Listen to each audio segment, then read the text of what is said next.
Welcome to another episode of the WeakLEE Podcast. We're doing something a little different this time. Darren's not here. It's just me and my special guest talking about motherhood today. Hey, Miss Rhonda, how are you? I'm good. How are you? Good. Good. Thank you. Thank you for having me. No problem. You're giving us a chance to chat. Mm-hmm. To That's have a good thing. Good conversation. Yes. Yeah. It's a good topic. All right. So what's the meaning of motherhood to you? Motherhood for me, I truly believe it's a direct expression of God's love on earth. Mm-hmm. And the reason why I say that is because a mother's love is so important to a child, society. I mean, that's where it begins, in the womb of a mother. So it's a pretty special thing to be in a position to bring a babe into this world. And a mother's love, when you think about God, okay, the trueness of that, the love, his compassion, its beauty, his awesomeness. He's a protector. He's a comforter. He's a nurturer. So when I think about God in that sense, we can go on and on about God. Oh, yeah. That those qualities reside in a mother. And I love being a mother. And it's special. It's a special position to be in a child's life. The role of a mother is so important. Critical. It is. It is. Yeah. I think for me, just the importance of having a mom in the home. Like, I think, we put a lot of pressure on dad and him providing the structure, but without mom in the house, there is no life really in the home. Like, we make a house a home, right? Yes. And so I think our role is just as important as the dad's role, if not more important. But that's because I'm a woman, so that's right. But I think I love your meaning though. Like, God's representation of love, like, is really seeing it in its physical form, and not having to try and make your own interpretation of what it is, but actually seeing it. Right. Yeah. Yeah. And having that relationship with God, kind of brings it full circle. So for me, I grew up in a single parent home for most of my childhood, even though I grew up in a blended family. Yeah. And my mom was a mother to 3 other kids. Yeah. Besides me, it was just me. And when she got married, of course, we were blended with 3 additional kids. And then my mom had my little brother from the union of that marriage. Okay. So it was 4 children. And I love the role she played, and I'm being a little surreal right now because my mom's birthday was just this past Monday, September 23rd. She would have been 75. And when I think about my mom and the love she showed to other people's children, a true mother, it doesn't matter if they're yours or somebody else's. You're going to love on that child. Children don't ask to come here. They don't. And I saw my mom's love in action extended beyond me, to them. So I learned a lot. Yeah. She taught me how to share love. That's a big one. Though I didn't want to share my mama. Yeah. I did, because this is the example she set before me, and it was a good thing. Yeah. So, and even through the midst of, unfortunately, I wasn't able to really share my story as much, talk about my mother's illness. You know, Darren and I always would talk about her illness. Mm-hmm. And, you know, I would talk to them, both of them, Darren and Darius, about their grandmother's illness. She was diagnosed with bipolar disorder. But during the process, during the years and during the journey of living with her, I knew a different person. Mm-hmm. You know, I grieved the mother I once knew. Yeah. Though I know she still loved me and she still cared for me. It was a safe haven she gave me in the household. I still knew my mom, and I knew her touch, her smell, her feel. Mm-hmm. And I knew what she wanted, what she expected out of us, you know, growing up. So all of that was good. But I did experience a period of time where I lost that part of her, and I had to get to learn a different person. Yeah. You know, in spite of the illness. Yeah. You know, but she still loved. Yeah. It was a different kind. But you know, think of like the gravity of that, the fact that she's not here and you can still feel that. Like even just speaking about her, you still feel her presence and how important that is as mothers, what we give to our children. Right. I know like before when we talked about it, I was saying a lot of times, like before I do something or I think about doing something, I can hear my mom's voice. Like you have to be mindful of what we're speaking into them as our children, because this is the voice that they're going to carry around for the rest of their lives. Yes. And you want it to be something positive. You want it to be something uplifting and something that's welcoming as well. Because I feel like some of us have relationships with our mothers where you fear saying certain things or going to them in times of need or danger, things like that, because you fear a reaction or you fear negativity. And I think that is something that's a lot to carry around as well. So I think we really should place more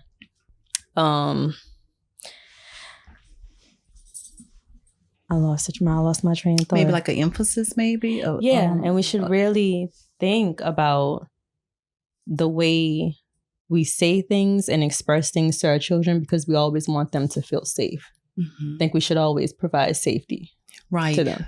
And it's something you would say that because when we learned of her illness, you know, there were periods where I wasn't safe with my mom because I feared what she may do, what she may say.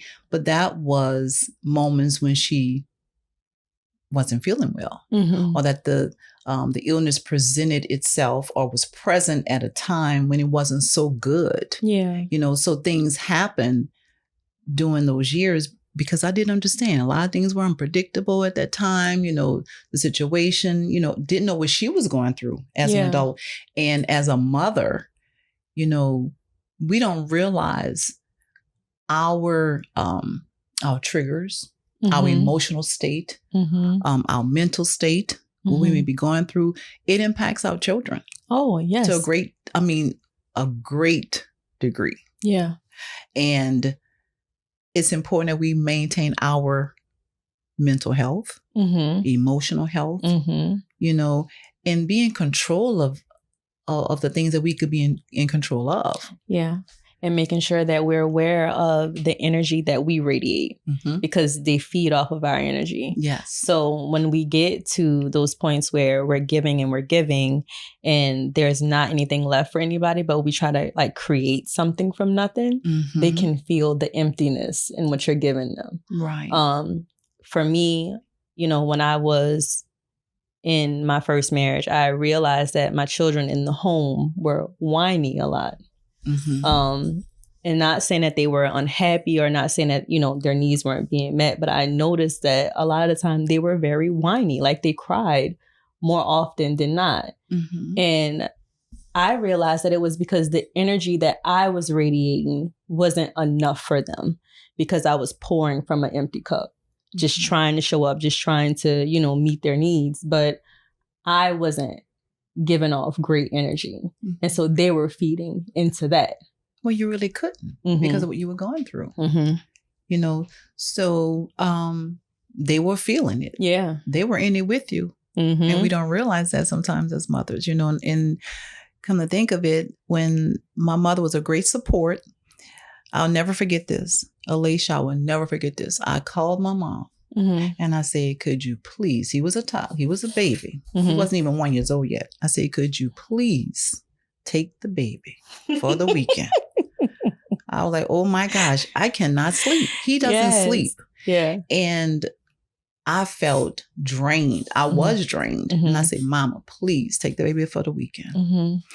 She said, You want to take the baby for the weekend? I said, please, I'm begging you. Me and Darren just cannot do it. We cannot. Yeah. We struggling. Yeah. Right now. Him and Darren were 7 years apart, but I was struggling. Yeah. Wasn't my first rodeo, but it felt like it. Yeah. She said, okay, Ron, I'm going to take the baby.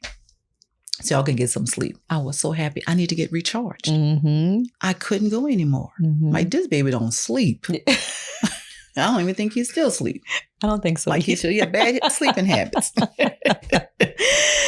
I think it's very important as mothers that we do stress self-care. That should always be priority. That should never be looked at as selfish. Because it's something that is very, very important and very integral to your role. Right. Because you cannot show up if you're not taking care of yourself. And you need to take care of yourself first and foremost, but not make that the whole thing. Like, we're not saying just only take care of yourself, but we're saying make sure that you take care of yourself first, and then you can show up for your children in a healthy way.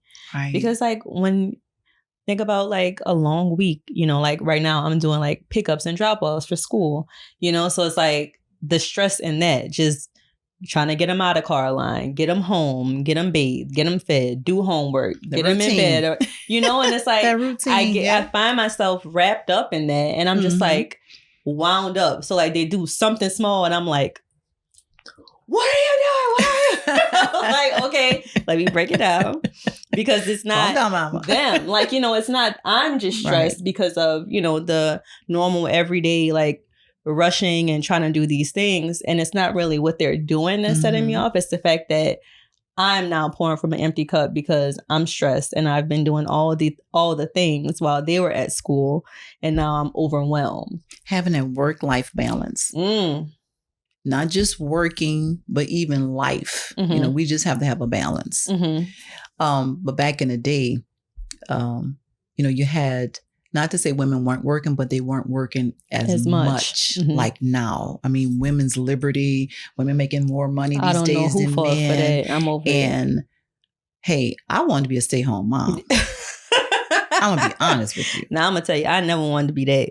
I wanted to be a stay-home mom. Well, really, truly, I didn't want to be a mother early on. I was like, me. I'm going to do me. Because after living in a household with my mom, you know, with all the children, I'm like, you know what? I'm not having no children. I'm not getting married. I'm being single. I'm single, career woman. Here I go. Yeah. But God had a better plan. Yeah. You know, and I think I did pretty well as a mom. You know, if I didn't, I'm sure they would have told me so. Oh, definitely. Especially Dad. I did good. Yeah. Well, good. And you know what's important too? Holding, I mean, as you get older, I mean, I'm on this spectrum now because, you know, I have adult children. Yeah. You know, you have the little ones. Y'all have little ones. But you get to appreciate or see, you know, the fruits of what you instilled in your children or what you've invested in your children. Yeah. You know, it could be good or bad. It's not going to be perfect. Yeah. But I can honestly say we have good relationships. You know, we used to say, well, okay, the relationship with their dad is good. Relationship with me is good. But they know who to go to for what they want or what they need or what kind of advice they need. Now, I can't tell them how to be a man. I'm not a man. Okay. But just because I'm not a man, I've been around men long enough to know certain things that I can give them some advice about certain things, you know.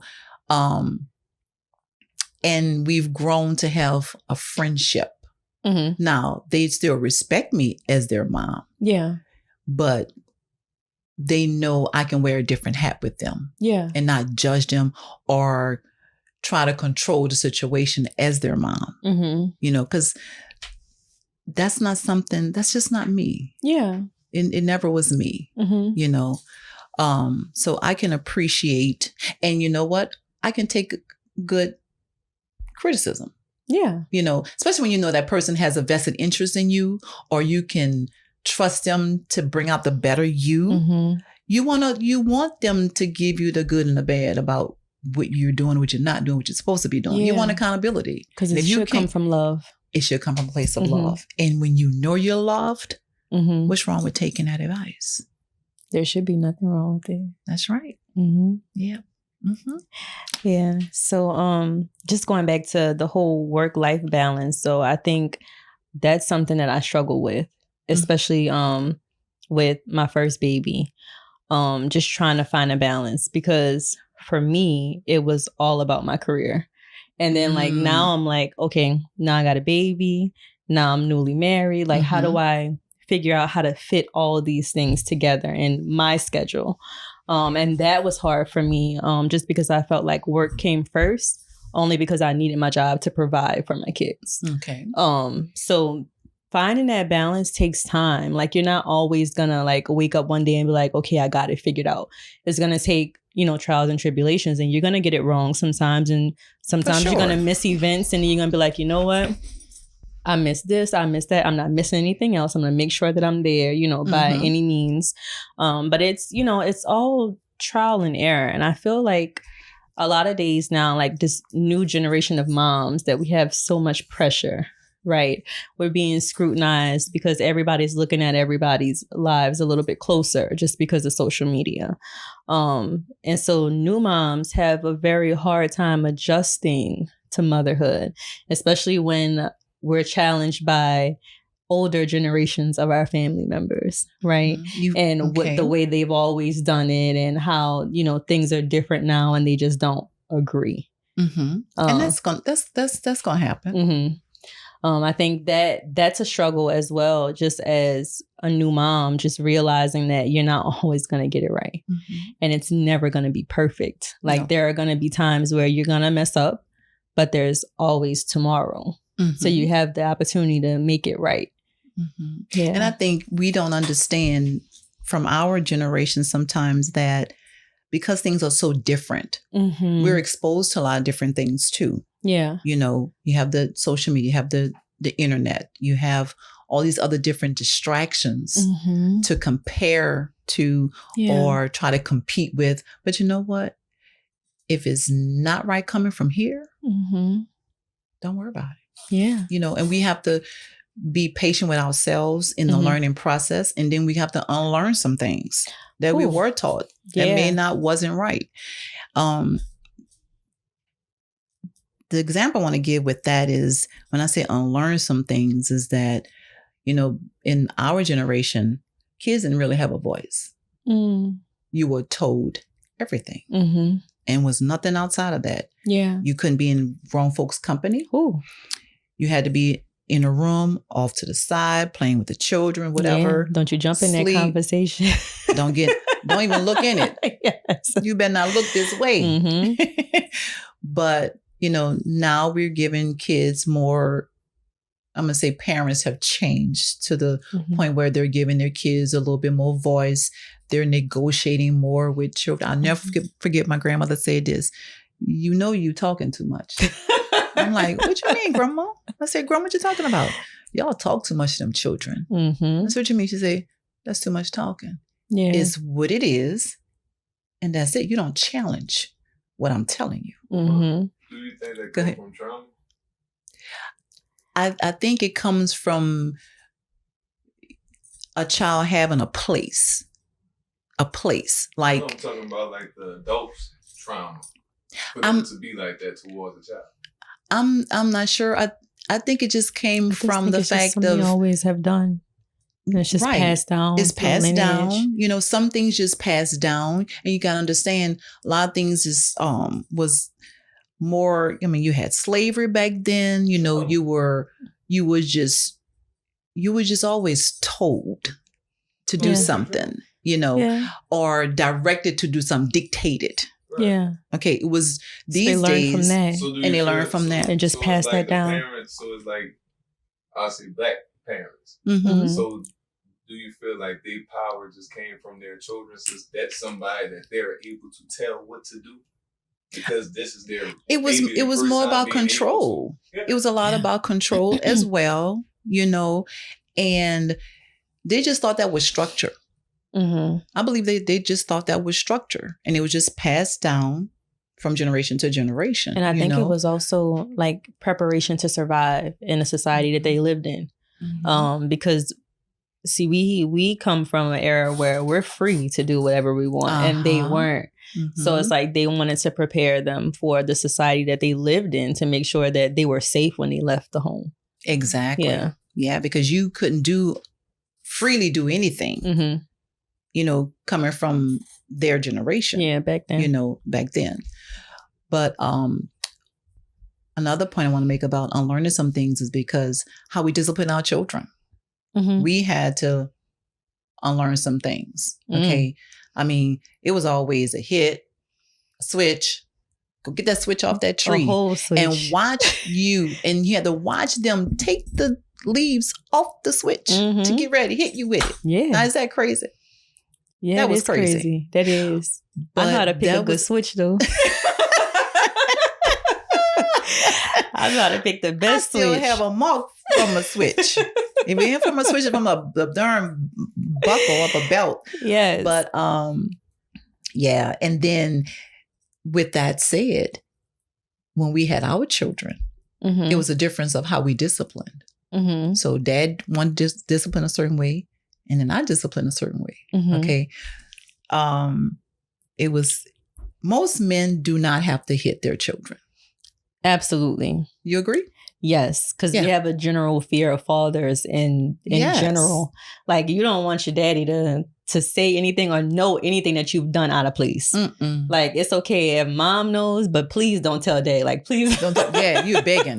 Please don't tell him. Please don't tell him. He don't have to be in the house, but please don't tell him. Yep.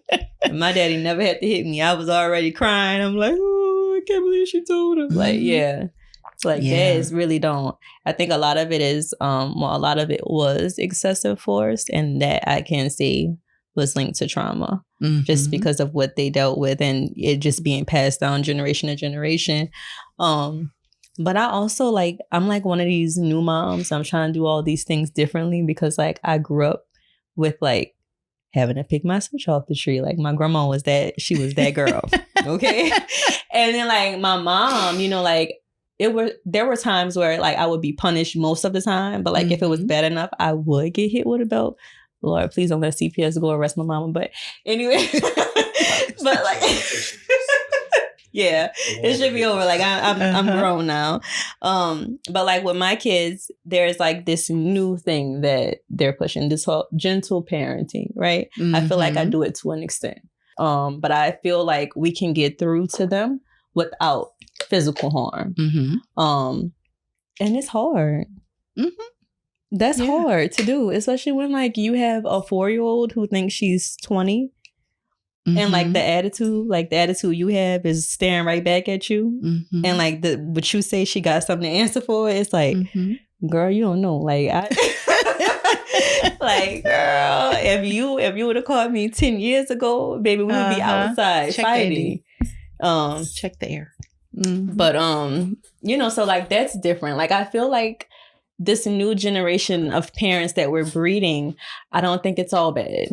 Honestly, I feel like we're taking some things that we've learned from older generations, and we're just trying to make them a little better. You got a little hot flash, okay? Another perk of motherhood, huh? Yes.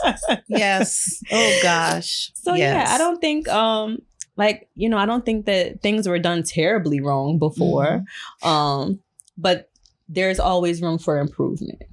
Okay, so thank you for saying that. Yeah. I'm gonna tell you why. Everything of old is not bad. No. But we need to be good. We need to transfer power, or reciprocate that, in a different way. Or have a balanced act with what was and what is now.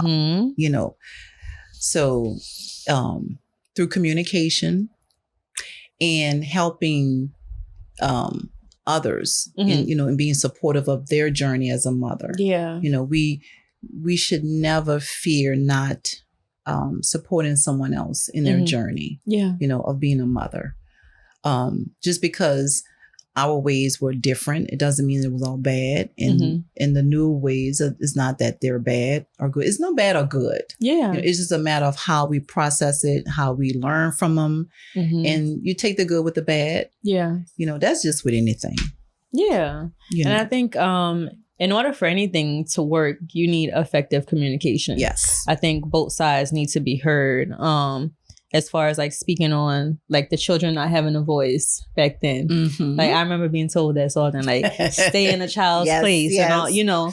So it's like it's different now where like my kids can say, oh, I don't want to wear that. And I'm like, okay, well, what do you want to wear? Like, you know, I'm open to suggestions, you know? Yeah. Whereas like differently, like before it would be like, this is what you're wearing because I told you this is what you're going to put on. Whether you like it or not, you're going to wear it, you know? So I think if we all, like, as mothers, just come together and we support one another, like you said, in motherhood, then we would all feel better because it's hard enough doing it. And to lack that support, just like, you know, we can go on and on about this new village that we have, right? Or lack thereof. That's a struggle for most mothers, new mothers as well, just feeling like they don't have a village. And I spoke before and I was saying that we have to stop looking for our village in the old traditional ways just because times are different, right? We have grandparents who are still working because grandparents, I feel like, are either getting younger or times are getting harder to where they have to work longer. I haven't quite figured out which one it is. It might be a mix of the two. It could be both.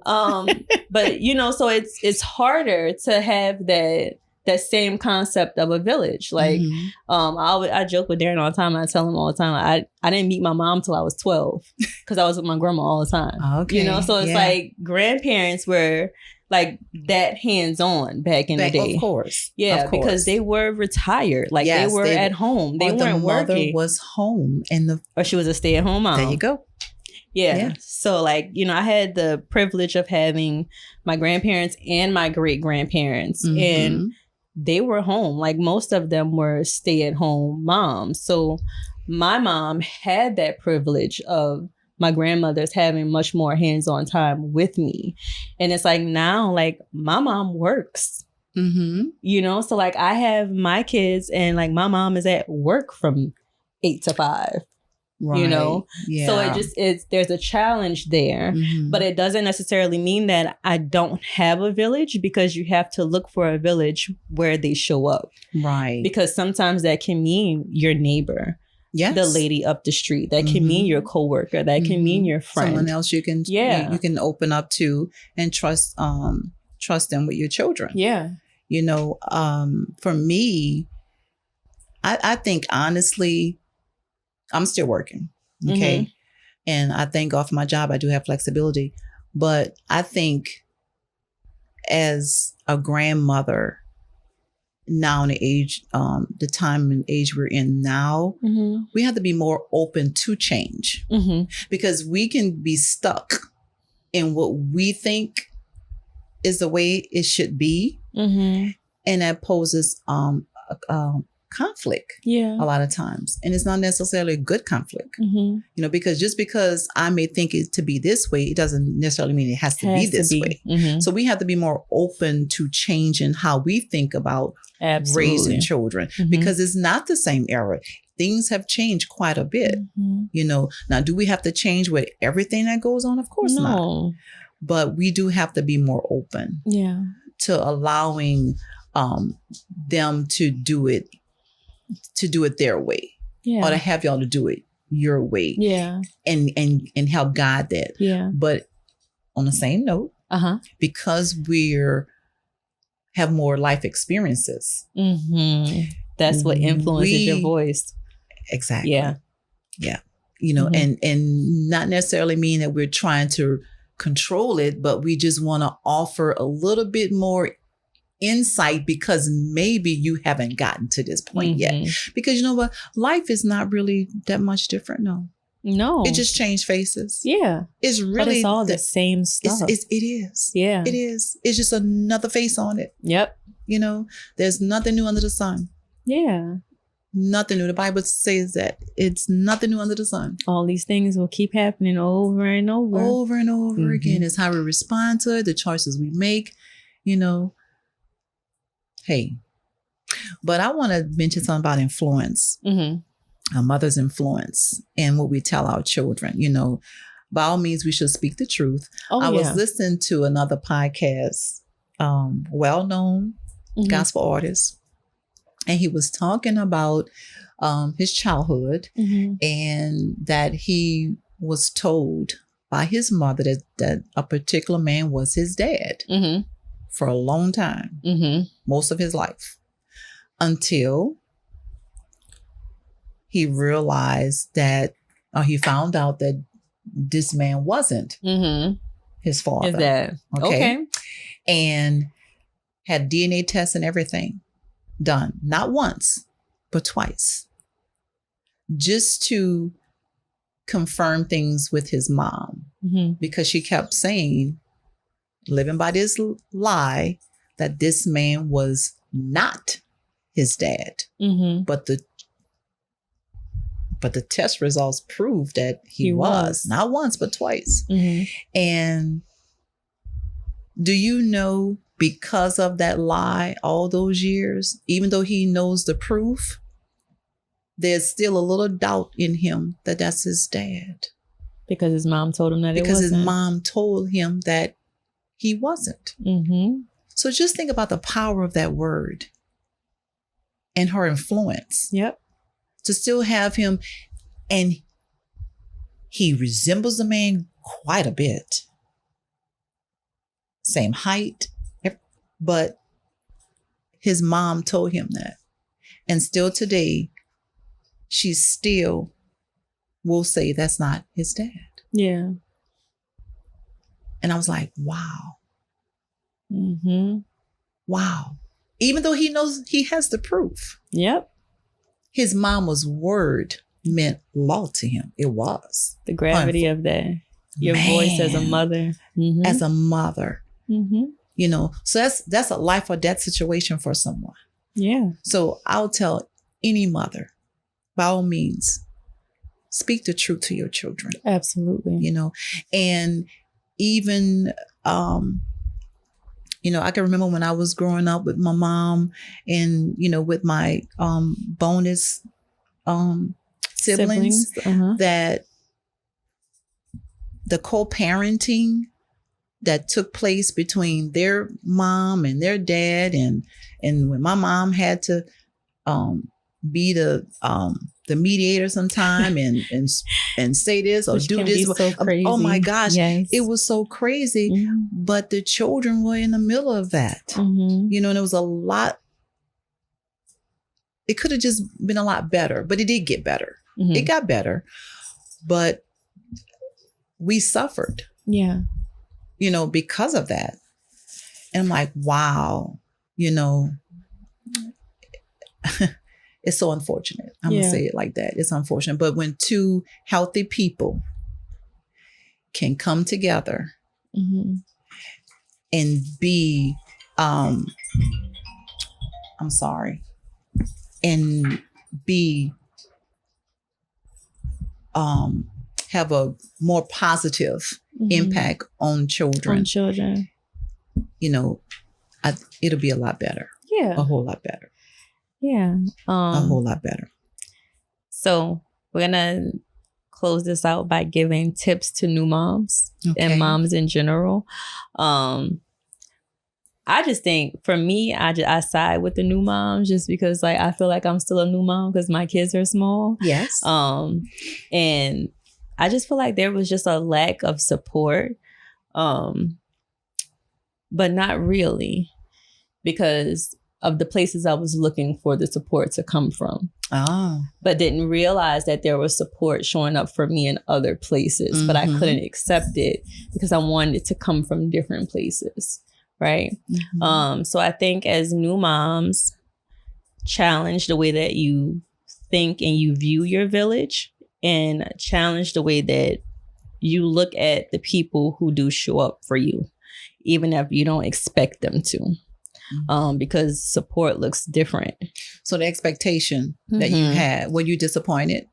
I was disappointed with the lack of support that I got from certain places, only because I felt like it was very important for it to come from there, and it didn't. Okay. And I think that ultimately made my journey to motherhood a lot harder too. I can relate with that. And the reason why I'm saying that, because after Katrina, when we moved to Atlanta, I wasn't around my family. You know, we both didn't have our families. You know, our families did come back home to New Orleans. And a lot of people stayed in Texas. We were in Georgia. And do you know, God placed, we were the only Blacks on the block. Okay, the house we were living in, we were the only Blacks on the block.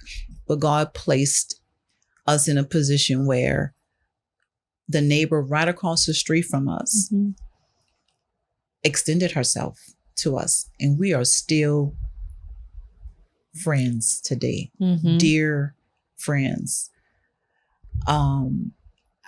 She was there for me and my children like no other. So your village looked different. Yes. A lot, but I think that was a true it was a setup.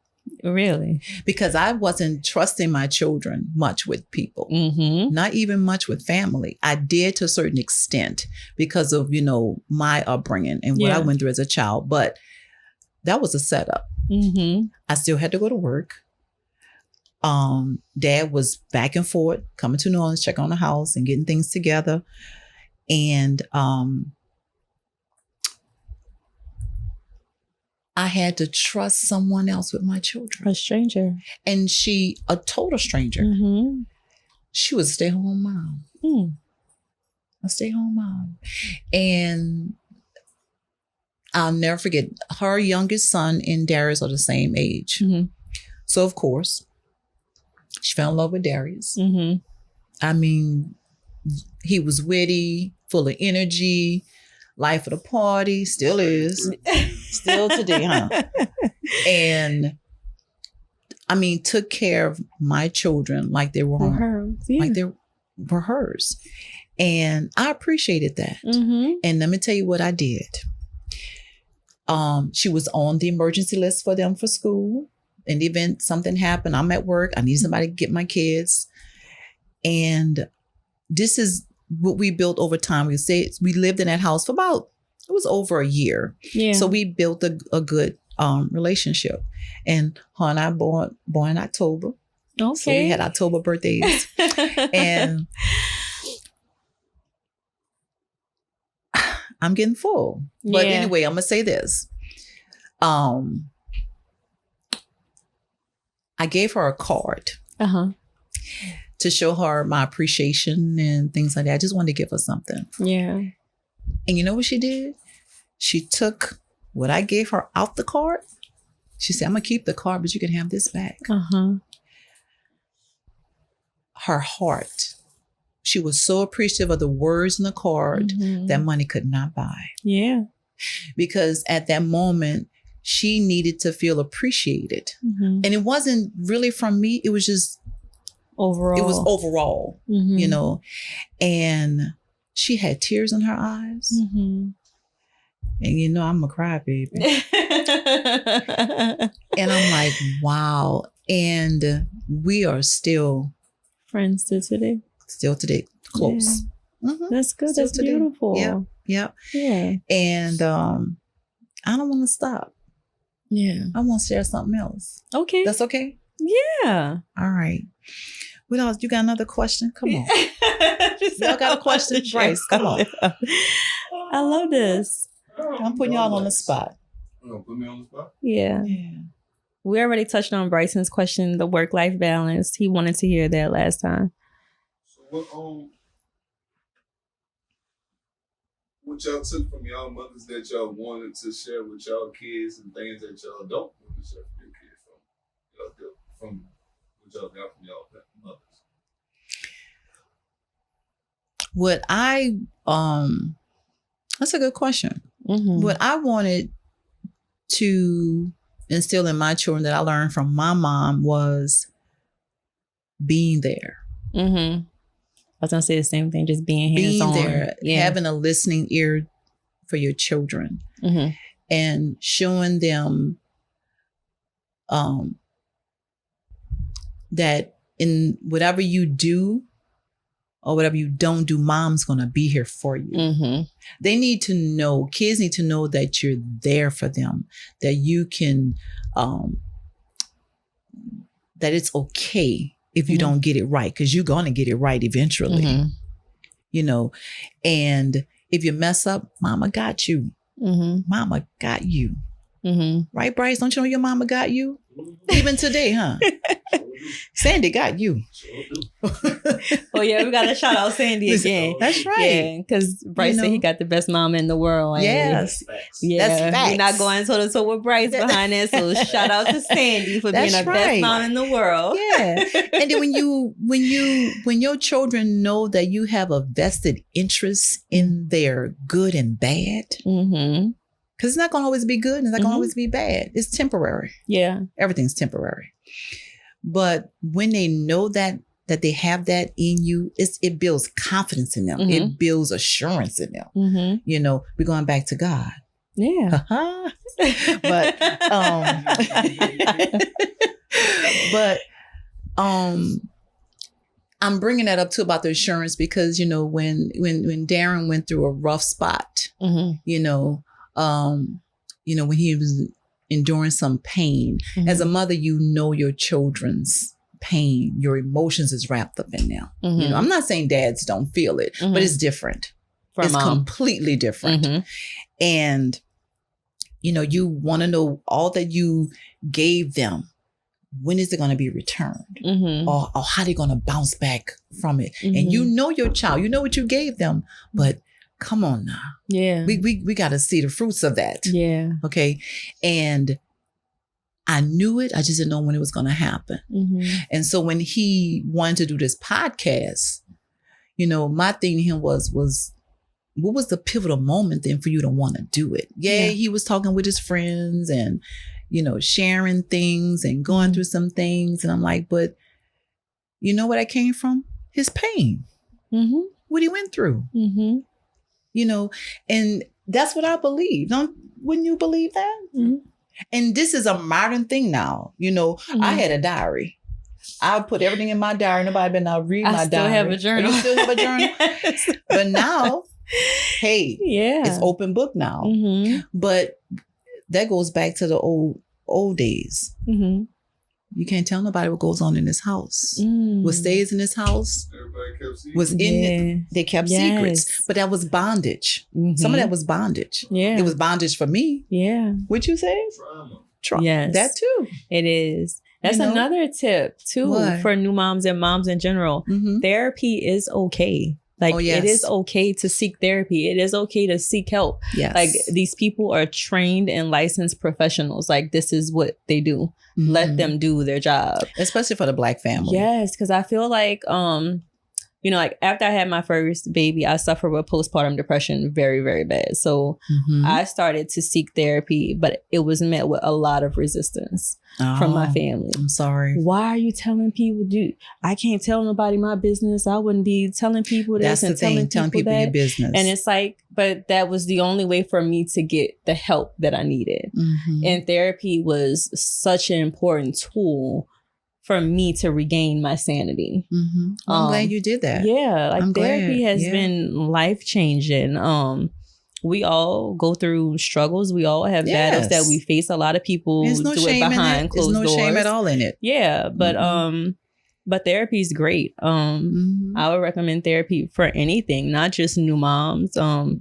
If you're newly married or before getting married, or you're going through a divorce, or just going through life changes, therapy helps. Yes, it does. Yeah, it does. It We're does. starting this week. All right. Oh, great. Yes, I'm great. happy for you. Yes. Yep. Yeah. It does help. Because they really, like, my therapist opened up my eyes to a lot of trauma that I was carrying around that I really didn't know that I was. And like, she would say certain things and I'm like, I didn't know that still bothered me. Like, that was like 25 years ago. And it's still like, I can still feel it like yesterday. Yeah. And they're trained to ask the right questions to bring that out of you. You know, and then they're objective. Yeah. They're very objective. They're not subjective. They're objective. So it's good. It's helpful.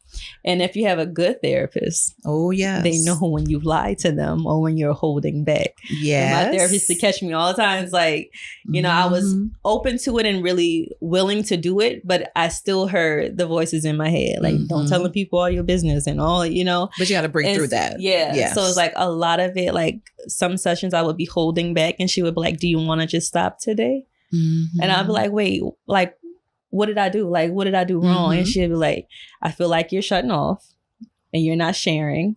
And so since you don't feel comfortable, we can stop here. And that was the good thing to do because that's not going to help you. She was going to be able to help you, but you're not helping yourself. So you have to be honest and open and vulnerable. And vulnerable. We love that vulnerable word. Yes. So therapy. Yes. Yes. Therapy is the answer. Yes, it is. Yes. Even if it's never been done in your family, even if it's never been done in your group of friends, therapy is a good thing. Exactly. I agree. 100. I do. Yeah. Yeah. Thank you. Thank you. Thank you so much. Yeah. I enjoyed this. Me too. Yes. Oh, I left out my little part that I wanted to say too. My little message to my kids. Go. Okay. Put me on the spot just now, but I'm going to go.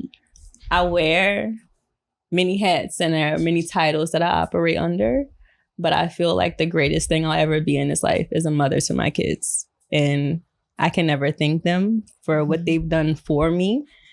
And I can never repay them really because they really made me such a great person, I think. Yes. Yeah. And shout out to my mom and remembering her. You know, thank you for this topic, really. And it came at a fitting time. Oh, absolutely. It really did. You know, I miss her.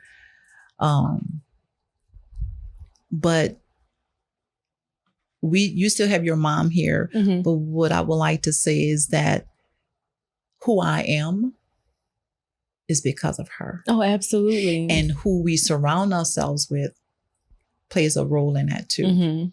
You know, fathers, mothers, grandmothers, aunts, uncles, whether good or bad, we're the sum total of all of those relationships. Absolutely. So if I didn't go through some things that I went through, I wouldn't be who I am. Yeah.